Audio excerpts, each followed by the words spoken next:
All right, we're going to get started. We're going to start by saying that this is the Provo City Planning Commission. It is the 28th of February at 6 p.m. And we're going to start with a roll call. If we could go through starting on this end, commissioners, please state your name and if you have any conflicts. Jonathan Hill, no conflicts. Melissa Kendall, no conflicts. Robert Knudsen, no conflicts. Lisa Jensen, no conflicts. Andrew South, no conflicts. Barbie DeSoto, no conflicts. And I'm Jeff Whitlock, no conflicts. Okay, we are going to next do the Pledge of Allegiance, and Commissioner Jensen is going to do that for us. I pledge allegiance to the flag of the United States of America and to the republic for which it stands, one nation under God, indivisible, with liberty and justice for all. Thank you very much, Lisa. All right, I'm going to read a brief statement about the how we'll run this meeting and kind of the importance of decorum. Although this is a public hearing, only the presenters and those invited by the commission may speak or ask questions unless otherwise invited by the chair, me. Please wait to speak until called on by the chair. When speaking, please be sure to speak into the microphone so that the record is clear. Please state your name and city of residence for the record. Please limit side conversations as they interfere with the audio recording that we have going. If you need to have a side conversation, please step out of the chambers. Please do not attempt to interrupt or speak over people. Intimidating or threatening speech or behavior will not be tolerated at any time. Please refrain from clapping or cheering during the hearing.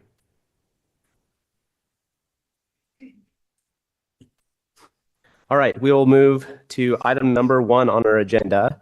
Development Services requests an ordinance text amendment to Chapter 15.20 Development Landscaping Requirements. Hello, this is a return of the continued item for the artificial turf discussion from last September. We spent the last few months looking to see what data we could find in Provo and discussing potential middle ground solutions per the Planning Commission's request. We were not able to find sufficient Provo data, and it turns out that November and December are really bad times to gather information about artificial turf. So we had to rely on the regional data. In the absence of Provo-specific data, though, we agreed, the 4 departments that were bringing this initial proposal, Development Services, Parks, Public Works, and Energy, especially the Forestry Department, agreed that treating artificial turf like other non-vegetative ground covers was an okay compromise that seemed to meet what the Planning Commission was wanting with a more moderated approach, while reducing the potential negative impacts of artificial turf that especially Public Works was concerned about. All of those departments support this revised version. Just clarifying a point that came up in the last discussion that is relevant as we move forward. I don't know if it was quite explained thoroughly last time we talked about it. This amendment applies only to yards adjacent to streets. It doesn't apply to backyards, private side yards that aren't on a corner, terrace rooftop dining, anything like that. Doesn't have to follow this portion of code. And of course, as before, should a resident have a qualifying disability and feel that a fully artificial turf yard is more appropriate given their ability to care for it, we have an existing reasonable accommodation process that our zoning staff is trained to walk people through. So this proposed new amendment is pretty straightforward. Removes artificial turf as a permitted vegetative cover, which the Planning Commission supported last time. Adds it to the list of non-vegetative coverage, which is limited to no more than 60%. And cleans up the, oh goodness, slide 2 did not get accurately replaced. I apologize. This portion D here, ignore the blue and the red there. It just says artificial turf grass may be used in landscaping so long as it meets the following requirements, with the continued exception that outdoor carpeting shall not be used in landscaping, which was there last time, just cleaning up the loophole we had where we specified outdoor green carpeting shall not be used in landscaping, but technically left it open for outdoor carpeting in your favorite sports team's colors, which we of course don't want. So this closes that. Any questions on the proposed revision to the amendment?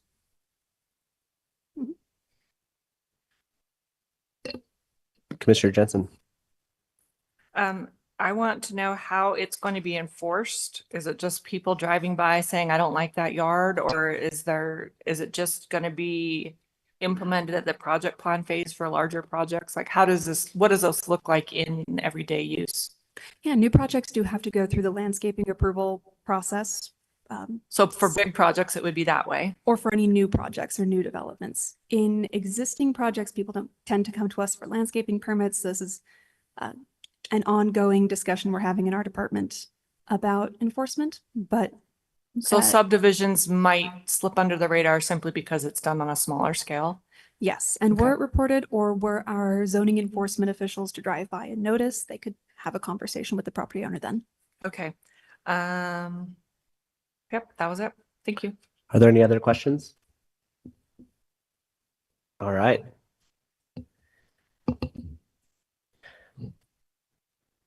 We will now, I guess there is no applicant, right? This is a city proposal change. So now we'll open it up to public comment. We will now open the hearing to public comments. If there are any neighborhood district chairs present, they will have 3 minutes to comment. The general public will have 2 minutes to comment. When your time is up, you will hear a ding and the microphone will be muted.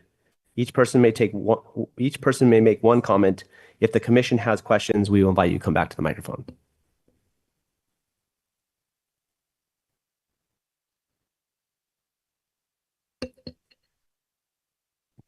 Looks like we do not have any public comments.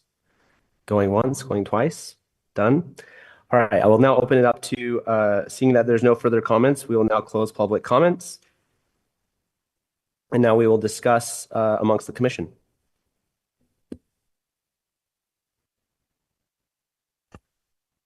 Actually, I do have a question for the city. Can I go ahead and ask that? What about yards who already have artificial turf in the front, the entire front yard facing They the would be street? considered grandfathered in. Okay, We're not going to make them abide by any changing whim or standard. okay. And then 60% of the front yardage? Yes, this is only yards that are adjacent to the street. So front yard, unless you're on a corner, then front and the street adjacent side yard, which. But you're not counting the entire yard in the measurement, just the frontage? No. Right? 60% of the correct. frontage has to be, Yes, we don't have design standards for backyards. thanks. I'm sorry, I actually have another question. What about for people so you're saying essentially historical will be grandfathered in, Mhm. grandparented in, and then what about people who kind of retrofit their existing yard? They would have to abide Abide by by this these minimum standards. 60% coverage. Okay, amazing, thank you. Discussion among the commission or any other questions? Commissioner Jensen? I don't know how many of us were here when we talked about this. All of us, maybe? I was. I like that it gives it the same requirements as rocks. It says in here that rocks have the same permeability, similar permeability. And so I feel like treating it like that makes it feel less like a random whim and more like this is the drainage pattern we've seen and this is how we want to treat it. So I feel like it's well-founded now. Whereas before it felt like we were trying to accomplish something but didn't know how to measure it. So that I like that a lot.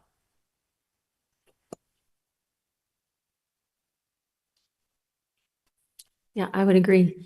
Yeah, this is much better. And I appreciate that historical yards are going to be left alone. And it seems a lot easier to understand that it's just the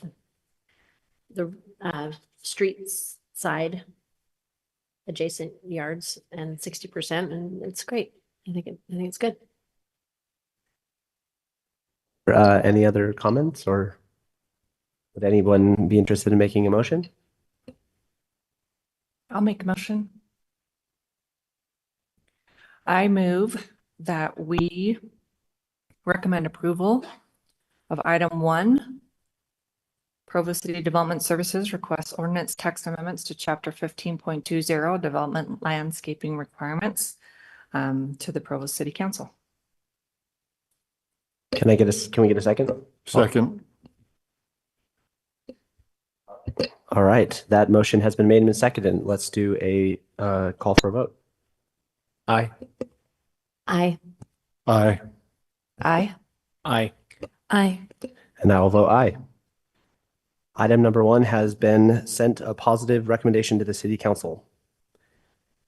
We'll now move to item number 2. Jonathan Dazley, apologize if I mispronounced that, requests project plan approval for a complete replacement of an existing building and construction of surrounding site in the PF Public Facility Zone located on 2200 North Temple Hill Drive. And Dustin Wright will present the application. All right, thank you very much. So yeah, here's the property where the Provo Temple currently is located. Here is an overlay of the new site plan for the temple. As you can see, the location is going to be shifting to the west there, more centered into that parcel.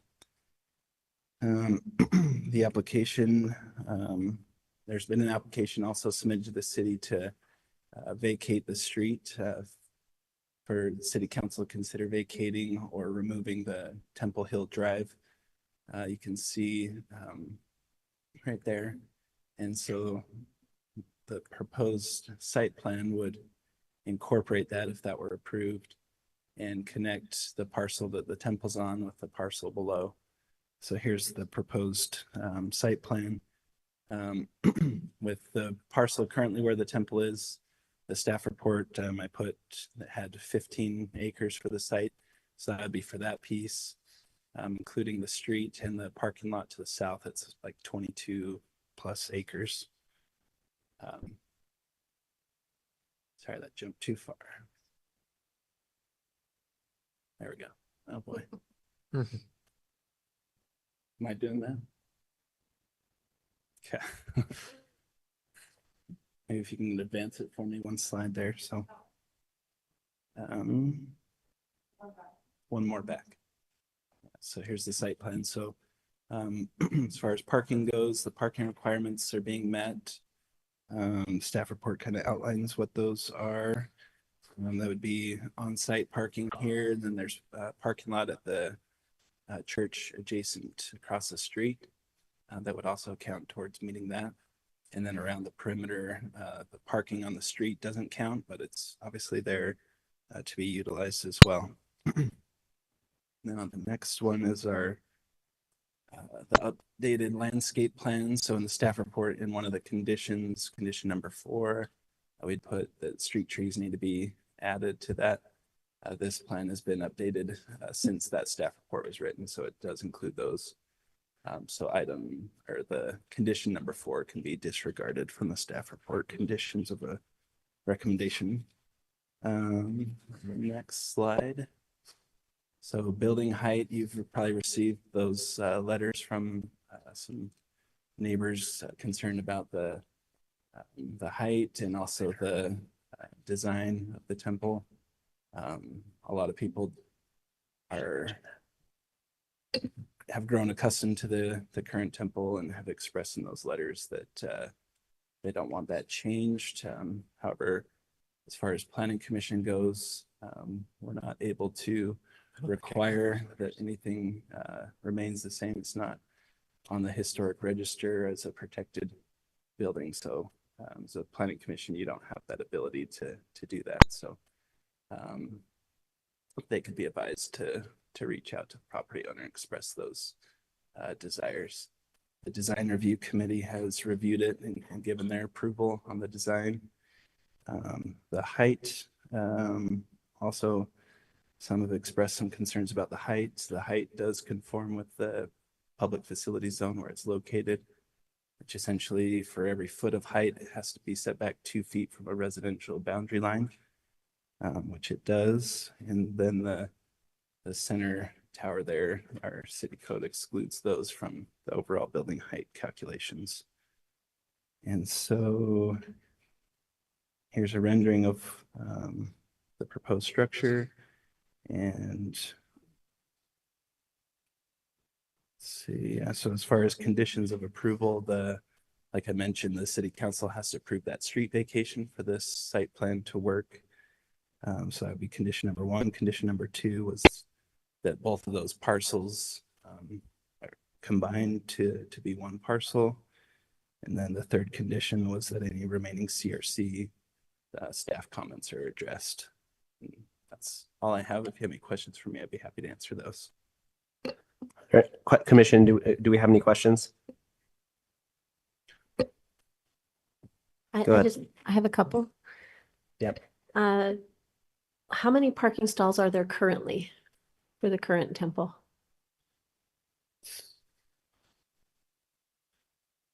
So there are currently, I believe, 649 stalls.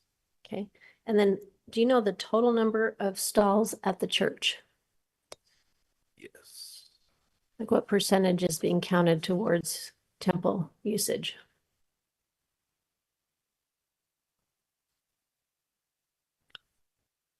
It says 227 here. 227, but how many total stalls exist in that parking lot for that church? There's more than that, but those additional ones up above that would be the handicap stalls, which we're not counting towards. So essentially all of those are going towards counting towards the temple usage, right? Correct. Yep. Who owns the street? The street between. Does the city own that? City owns that, yes. Are they going to have to put a retaining wall on the backside to be able to get parking on that backside of the temple? There's a hill, so On the east side. on the east side. It looks like there's parking behind the temple there. Yeah, and that could be a good question for the architect, the applicant, to address Okay. that one for you. That's it. Those are the questions I had. Thanks. Thank you, Commissioner Kendall. Are there any other questions? Commissioner Jensen? Are the 649 current spots just at the temple, or do they also include the church across the street currently? That'd just be at the temple on site. How does the usable square feet of the current building compare to the usable square feet? I'm just trying to envision how much the parking requirements are changing. Do you know what the usable square footage is now compared to what it's going to be? I don't know what the usable square footage is in the current one. I know that the total square footage of the new one is more than the existing one, but as far as usable versus not, I don't have that. If the developer knows those numbers, that would just be helpful for us to visualize if parking seems like it would be adequate regardless of the requirement. Isn't that what you're asking though? The one stall per 100 usable square feet? Yeah, So the requirement is 1,144? right. I just was trying to compare it to the current situation so that we can visualize whether that's actually more than enough or.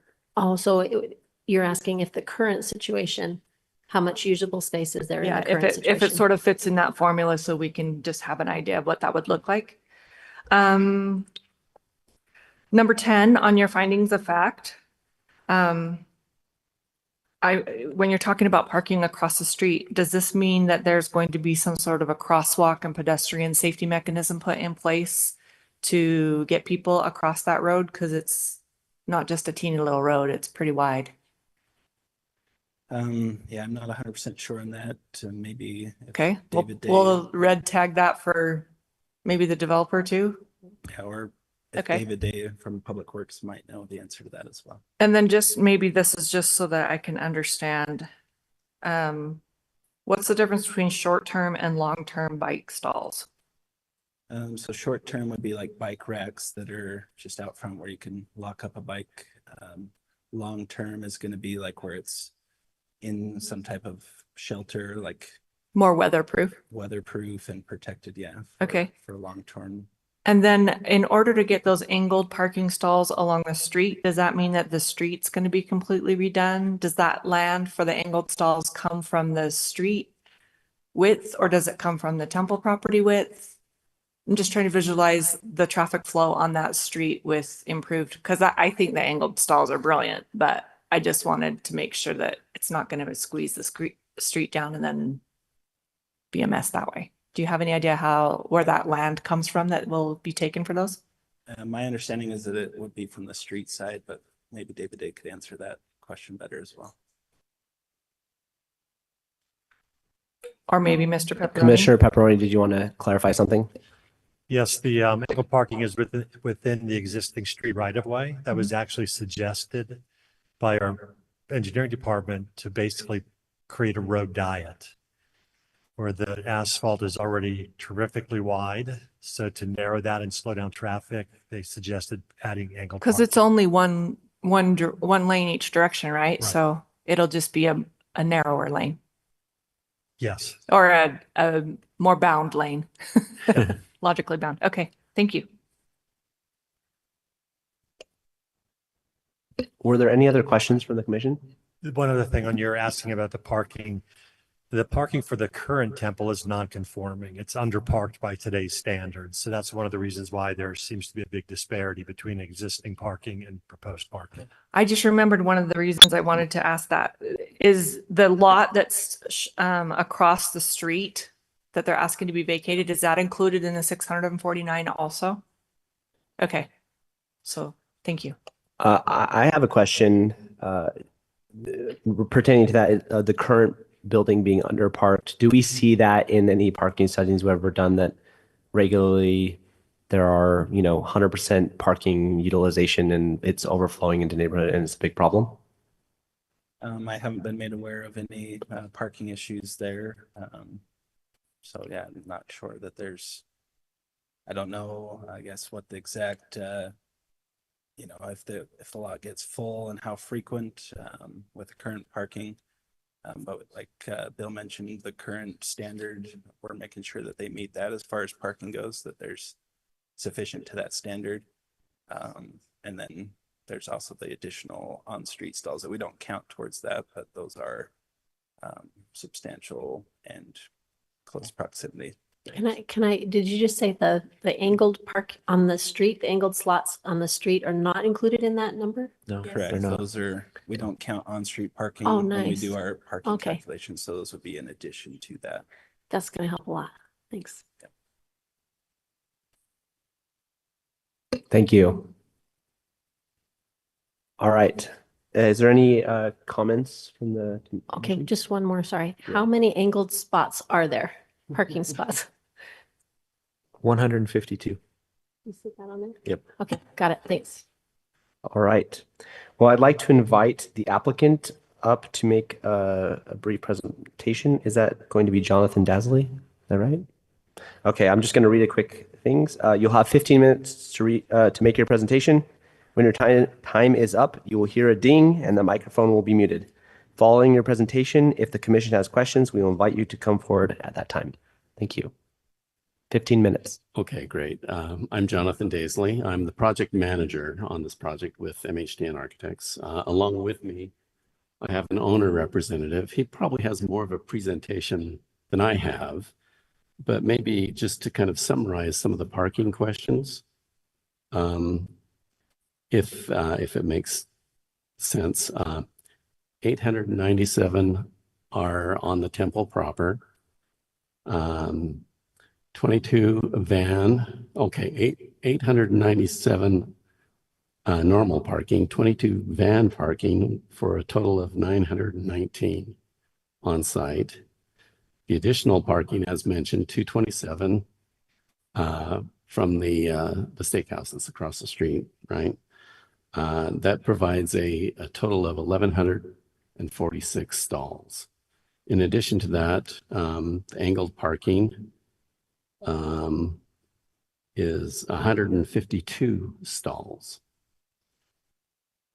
if that makes any sense. And with me is Chris Robbins. He's the church's project manager involved in the project. Let me introduce myself and then we'll work through the questions. I'm Chris Robbins. I'm the project manager for the Church of Jesus Christ of Latter-day Saints for the temple. I live in South Jordan, Utah. So let's get through your questions. There's quite a few there. You need more information?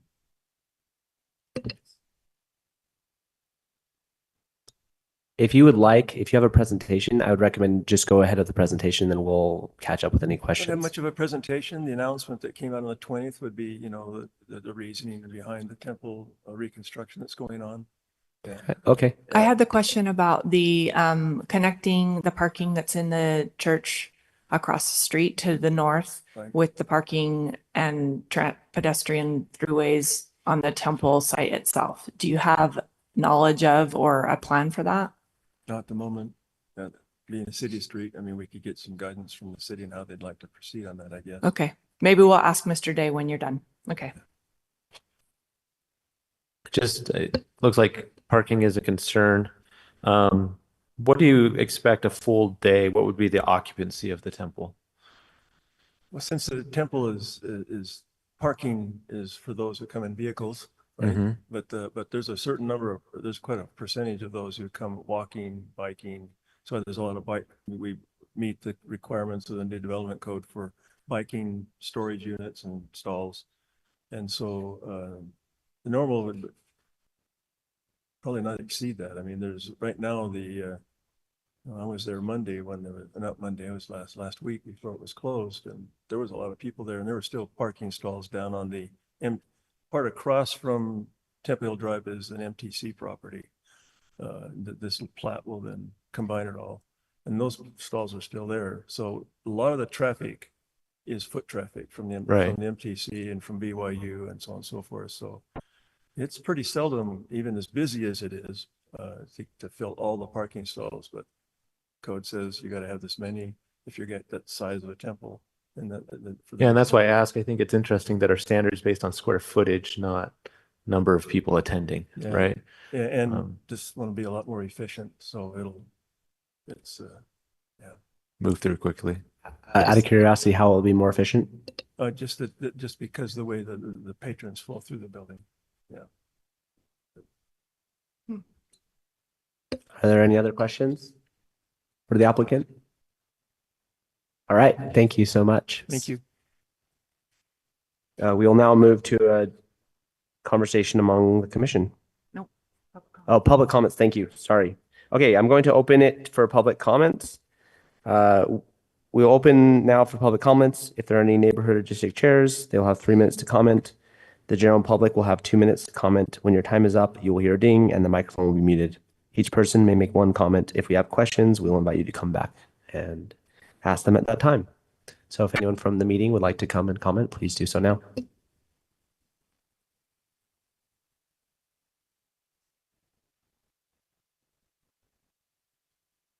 My name is Robert Todd, and we've lived in Provo for 33 years. We live 2 doors to the north of the existing temple, and I think this is a wonderful project, by the way.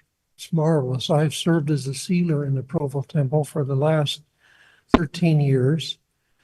I have some questions. I'm assuming there's a gate, as there is now in the new plan, to enable people walking from the north to get into the temple. That's one question. We have found in our neighborhood that there is parking on 1060 East in front of the homes there, even though there's a sign that's been posted by the temple within the grounds of the temple. Don't park in the neighborhood in front of people's homes. We find that people do that because it's closer for them to park on our street, for example, than it is to park in the parking lot. I don't know if there's a way to solve that problem, but that is a problem that has occurred. I, for one, would be anxious for a crosswalk to exist on 1060 East going south to enable pedestrians to walk across the street with a crosswalk, which is not there now. The street light, in fact, is inadequate. A new LED street light has been put in, or bulb has been put in, and it doesn't give near the lumens that the sodium vapor older lamps provide. That's another issue. Another issue that I know neighbors feel important is the possibility of a signal at the end of North Temple as it meets 9th East. There have been accidents at that corner, and I realize that there is a signal just to the south and just to the north, but people make left turns there to come to the temple. Well, You can finish your sentence, but thank you. Anyway, that's just a comment about the Makes sense. possibility of a signal. Thank, My last question is a question, and that is estimated time for the project to be completed. okay, fantastic. Thank you so much for those comments. Are there any comments from the public?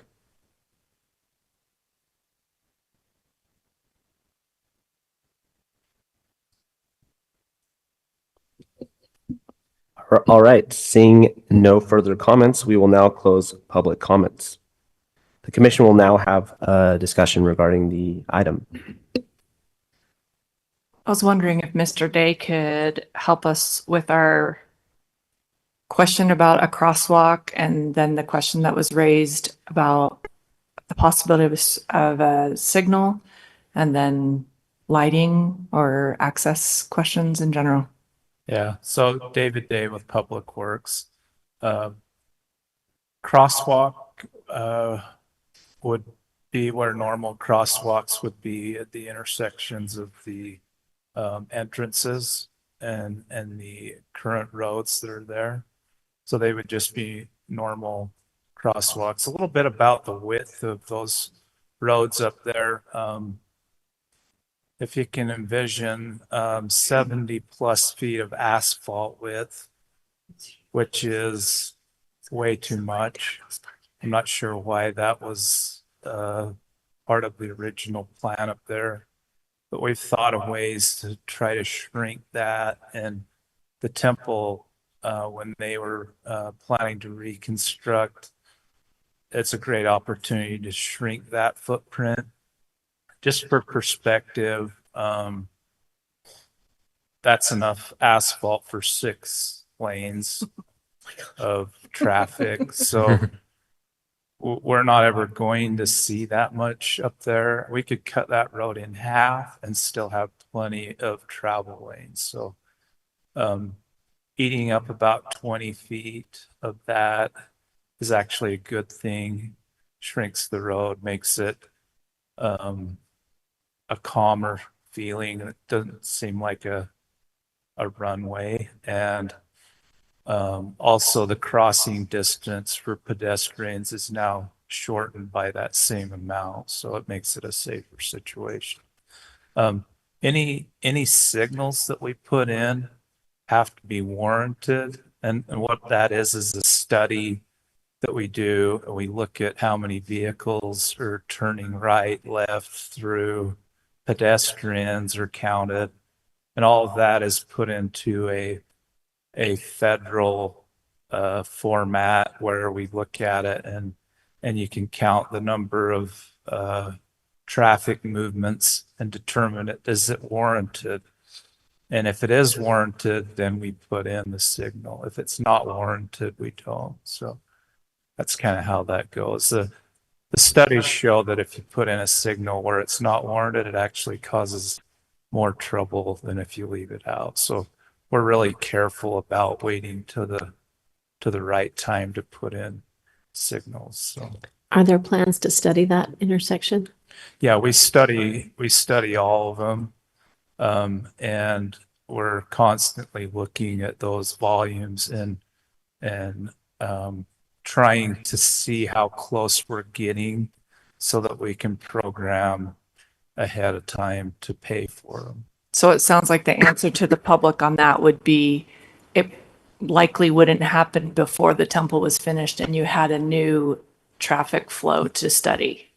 Correct, because unfortunately, while this is going on, the volumes will be reduced. You know, it wouldn't until feed it into opens that. back up, and then we would be able to get a better idea of what I have a follow-up question about the crosswalks. If Temple Hill Drive is approved to be vacated, would that intersection still be the place to put the crosswalks, even though there's not a through street there?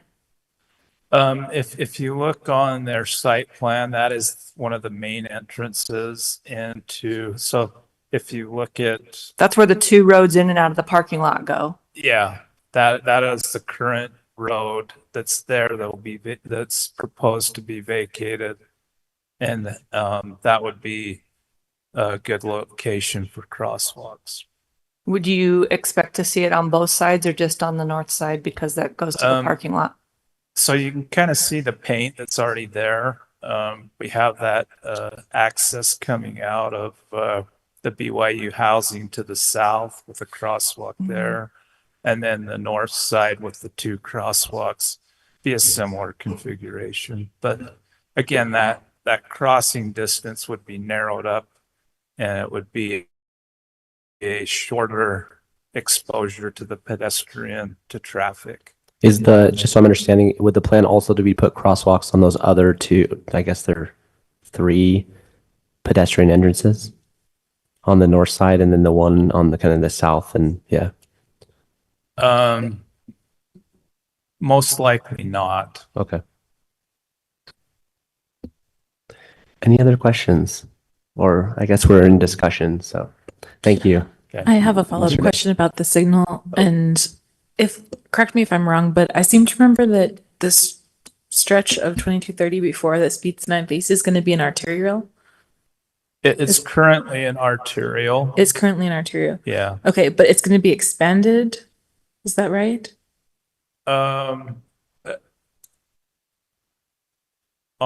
Going around and down 2230. That's like a long range plan as needed. Right now, that's not on any current plan to fund anything, to do anything on that yet. But it is an arterial road because it carries the volumes of an arterial road. So we classify it as an arterial so that it fits within our environmental standards for volumes on roads. Okay. I also wanted to say, I think it's great what you said about narrowing the street. I think that's going to make people not as eager to fly down the hill like they do. And especially as a pedestrian crossing there, and there's a lot of people crossing at the bottom of that hill. So that's great. Yeah. Okay. Thank you. Good. Commissioners, any discussion?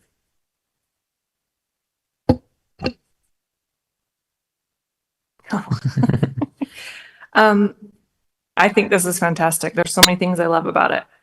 I feel like the fact that it's underparked right now, and though there may be overflow into the neighborhoods, there's still parking in the parking lots. So clearly there's enough parking in the lots. People just are choosing not to use it.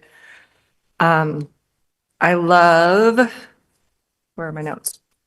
I love the angled parking that puts so many more parking spaces on there that aren't even included in the count. That's a huge number of parking. I like at the bottom, the redirection of the pedestrian traffic so that it takes everybody right down the center. Currently, they've been trying to do that, but then there's this weird street crossing that everybody avoids and everyone jaywalks. So I think a lot of your pedestrian traffic is coming from 9th East, and I think that's a brilliant outline there that corresponds with what traffic and pedestrian management tries to do.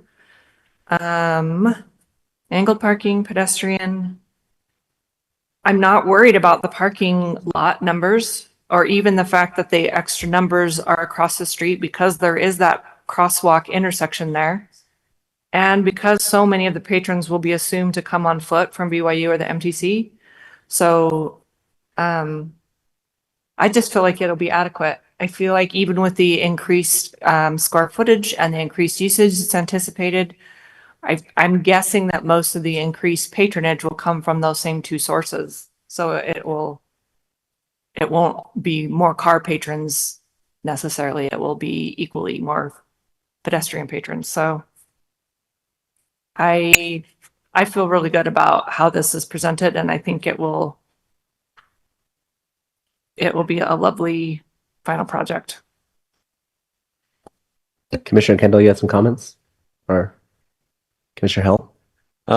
Yeah, just following up on the neighborhood parking issue, I actually hope this will reduce it because with those angled spots, the parking around the back, there's going to be a lot more close parking to that temple, and that should be able to alleviate that a lot. So I think it's going to make a lot of improvements with the traffic flow and those kinds of things.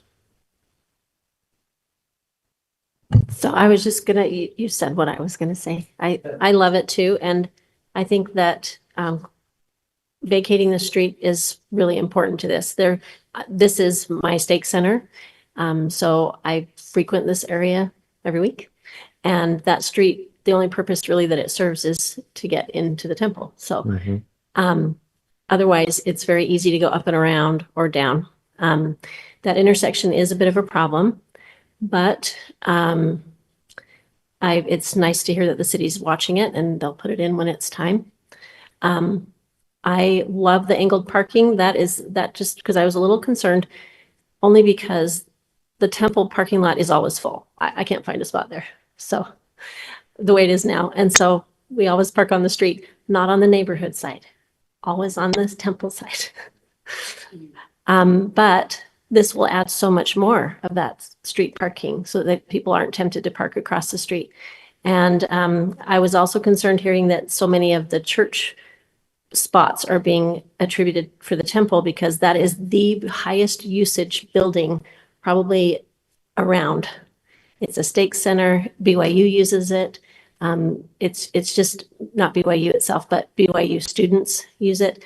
So there's so much going on that in that church almost every night of the week. So I am a little worried about counting all those slots towards the temple, but knowing that there's all this extra parking that was not included in that number makes me feel like it's going to be distributed just fine.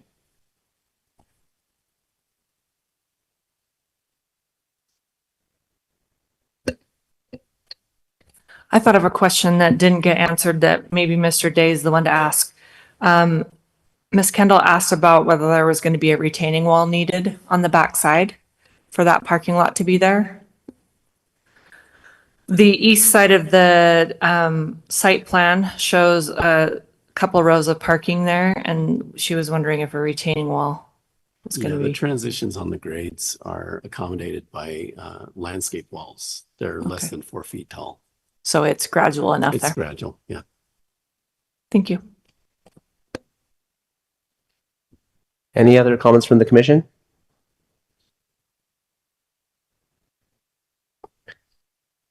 Yeah, I think it's a great, my 2 cents, I think it's a great plan. If anything, I think we'll have too much parking, but we can solve that problem agree. another day. Any other comments before we call for a motion?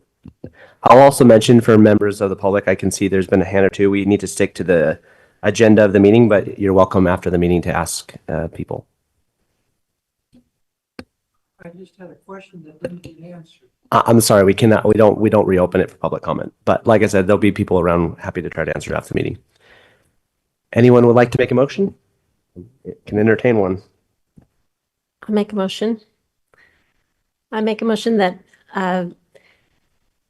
that we approve the requested project plan application from Jonathan Dazley for a complete replacement of an existing building and construction of the surrounding site in the PF zone located at 2200 North Temple Hill Drive in the University neighborhood with the following conditions: that the council approves street vacation of Temple Hill Drive. Parcels are combined into one parcel of land. Remaining CRC approval is given, and street trees are included with the building permit application. We don't have to do number 4. Oh. They fixed that already. Okay, sorry about that. Okay, just those 3. Would anyone like to second the motion? I'll second it. All right, we have a motion made and a second. Seeing as there's a general agreement amongst the commission, I'll call for a vote. Starting with Commissioner Hill. Aye. Aye. Aye. Aye. Aye. Aye. And I will also vote aye. The item number 2 is unanimous, 9-0 or 7-0. All right, we have now reached, that was our final agenda item. Would anyone like to call for a motion to adjourn? I'll make the motion that we adjourn. I'll second. Amazing. All right. I'll now close the meeting. I want to thank everyone for coming and attending, and also thank the commission. We have to vote on our adjournment motion. Oh, do we have to vote? Oh, I forgot. We have to vote on adjournment. All those in favor of adjourning? Aye. All right. The meeting is adjourned. Thanks, everyone.